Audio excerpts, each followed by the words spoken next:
Hello MSc, welcome back to my channel. आज हम देखेंगे लाइट स्कैटरिंग मेथड के बारे में, जो कि है molecular weight determination of macromolecules का थर्ड मेथड। हम विस्कोसिटी मेथड और ऑस्मोमेट्री या ऑस्मोटिक प्रेशर मेथड तो देख चुके हैं। आज हम लाइट स्कैटरिंग मेथड के बारे में पढ़ेंगे, जो कि बहुत ही ज़्यादा इंपॉर्टेंट टॉपिक है, जो एग्जाम में बहुत बार पूछा जाता है। तो हम देखेंगे उसका थोड़ा सा बेसिक कॉन्सेप्ट, उसके फॉर्मूलेज देखेंगे और हम देखेंगे उसका एक ग्राफ। तो आप नए हैं तो चैनल को सब्सक्राइब कर लें और बेल आइकन को प्रेस कर लें, जिसके आपको सारी पढ़ाई की लेटेस्ट वीडियोस मिलती रहें। और अगर आपको वीडियोस यूजफुल लगती हैं तो उसको लाइक और शेयर करें। तो चलो शुरू करते हैं अपना आज का लेक्चर, जो है light scattering method. This method is useful in case of polymers of very high molecular wait, particularly above 10 lakh. ये जो मेथड है लाइट स्कैटरिंग मेथड, ये बहुत ही ज़्यादा यूजफुल है पॉलीमर्स के केस में। उन पॉलीमर्स के केस में जिनका मॉलिक्यूलर वेट बहुत ज़्यादा हाई होता है, जो कि अबव 10 लाख से जो अबव होता है, जिनका वेट 10 लाख से ऊपर होता है। तो जो लाइट स्कैटरिंग मेथड है, ये मेथड यूजफुल होता है बहुत ज़्यादा हाई मॉलिक्यूलर वेट के पॉलीमर के लिए, जिनका वेट होता है above 10 lakh. The results are quite accurate.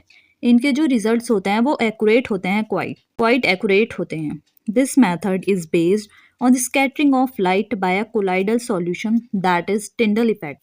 जो ये मेथड होता है ये बेस्ड होता है स्कैटरिंग ऑफ लाइट की स्कैटरिंग पर, वो भी कोलाइडल सॉल्यूशन की मदद से, जिसको हम टिंडल इफेक्ट भी कह सकते हैं। तो जो ये मेथड होगा ये यूजफुल होगा उन पॉलीमर्स में जिनका मॉलिक्यूलर वेट बहुत ज़्यादा हाई होता है, अबव 10 लाख। और ये इनके जो रिजल्ट्स होते हैं वो क्वाइट एक्यूरेट होते हैं। ये जो मेथड है बेस्ड होता है स्कैटरिंग ऑफ लाइट की स्कैटरिंग पर, जो कि कोलाइडल सॉल्यूशन से होती है, और इसको हम टिंडल इफेक्ट कहते हैं। The portion of incident light scattered increases with the increase in the number and size of particles in the solution।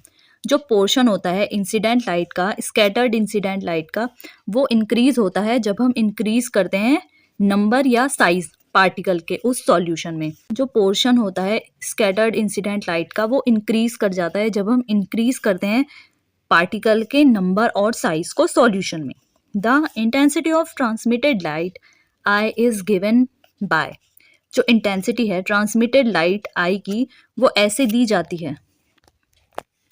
ये है उसका formula, I equals to I not dot e, यह है small e minus T L. यह है equation number 1। हम देखेंगे आई not जो है, आई नॉट है intensity of incident light falling on solution column. जो आई नॉट होगा वो इंटेंसिटी है इंसिडेंट लाइट की, जो कि सॉल्यूशन कॉलम पे पड़ती है। तो फिर है आई क्या होता है, intensity of transmitted light after travelling length L in solution column. I है ट्रांसमिटेड लाइट की इंटेंसिटी, और टी है सॉल्यूशन टर्बिडिटी, और एल है length of the solution. Solution turbidity is defined as the fraction of incident light scattered per centimeter length of solution through which it passes।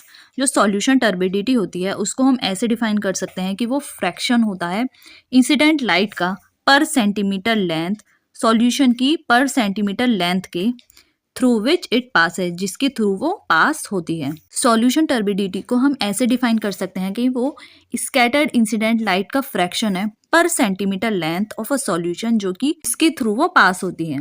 The solution turbidity can be determined by measuring the decrease in intensity of transmitted light. जो solution turbidity है उसको हम determine कर सकते हैं, किसको major करके, decrease in intensity of transmitted light.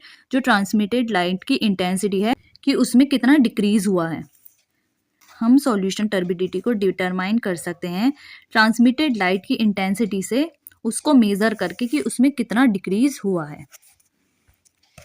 Turbidity of a solution is related to molecular weight of macromolecules by the equation. जो टर्बिडिटी है सॉल्यूशन की, वो रिलेटेड होती है मैक्रोमोलिक्यूल के मॉलिक्यूलर वेट से, इस इक्वेशन के थ्रू। हम देखेंगे अभी ये कौन सी इक्वेशन है।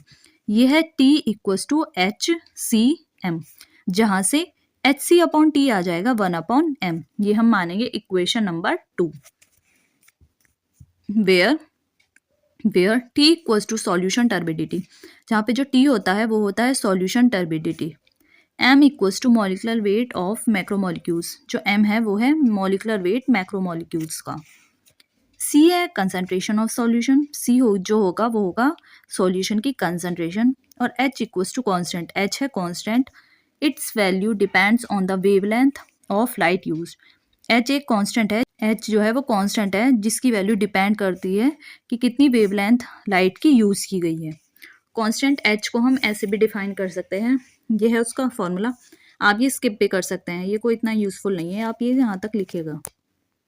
जो इक्वेशन 2 है, equation 2 is strictly valid when c tends to 0, so we get. Equation 2 strictly valid होती है जब हम c को 0 मानते हैं, सो वी गेट हमें ये मिलता है hc/t, जहाँ पे c tends to 0 equals to 1/m। ये यहाँ पे वैलिड होगी। ये देखिए, ये है इसका एक ग्राफ जो है determination of molecular weight of polymers by light scattering method. यह है उसका एक ग्राफ। यह है सी कंसंट्रेशन, यहाँ पे है सी इक्वल्स टू 0। यह है एक स्ट्रेट लाइन ए बी, और ये है hc/t। इसका जो इंटरसेप्ट है वो ये है 1/m equals to hc/t, c tends to 0। यह है इसका इंटरसेप्ट यहाँ से लेके यहाँ तक। In order to determine m of the polymer, जब हमें डिटरमाइन करना होता है m पॉलीमर का, m क्या था, m था मॉलिकुलर वेट ऑफ मैक्रोमोलिक्यूल्स। जब हमें डिटरमाइन करना होता है मॉलिकुलर वेट किसी भी पॉलीमर का, we find out T values at different dilution of the solution. हमें टी वैल्यूज फाउंड करनी होती है डिफरेंट डाइल्यूशन के सॉल्यूशन पर पॉलीमर के। Thus quantity hc/t is calculated for different concentration. इसलिए जो क्वांटिटी होती है hc/t की वो कैलकुलेट होती है डिफरेंट कंसंट्रेशन के लिए। If a graph is plotted between hc/t and c, जब हम ग्राफ प्लॉट करते हैं hc/t और c के बीच में, जो कि ये रहा था हमारा ग्राफ, जो ये है हमारा graph, a straight line is obtained, तो हमें एक स्ट्रेट लाइन मिलती है। ये देखिए, जब हमने ग्राफ प्लॉट करा hc/t और c के बीच में, तो हमें एक स्ट्रेट लाइन मिली। This line is extrapolated to 0 concentration. इस लाइन को हम एक्सट्रोपोलेट कर देते हैं 0 कंसंट्रेशन पे। तो फिर intercept on hc/t axis give values of 1/m। तो जो इंटरसेप्ट की वैल्यू, जो इंटरसेप्ट होगा hc/t एक्सिस पे, वो हमें वैल्यू दे देगा 1/m की। Thus molecular weight is calculated, और इसीलिए हम मॉलिकुलर वेट कैलकुलेट कर देते हैं। This method gives weight average molecular weight of macromolecules. और ये मेथड होता है लाइट स्कैटरिंग मेथड, ये हमें देता है वेट एवरेज मॉलिकुलर वेट किसी भी मैक्रोमोलिक्यूल्स का, जो है m/w। तो ये था लाइट स्कैटरिंग मेथड में, और ये था उसका एक ग्राफ। होप ये लेक्चर आपके लिए यूज़फुल होगा। अगर आप नए हैं तो चैनल को सब्सक्राइब कर दीजिएगा और बेल आइकन को ज़रूर प्रेस करें, जिससे आपको सारी पढ़ाई की लेटेस्ट वीडियोस मिलती रहें। और अगर आपको वीडियोस यूज़फुल या हेल्पफुल लगती हैं तो प्लीज़ उसको लाइक और शेयर करें। Thank you for watching.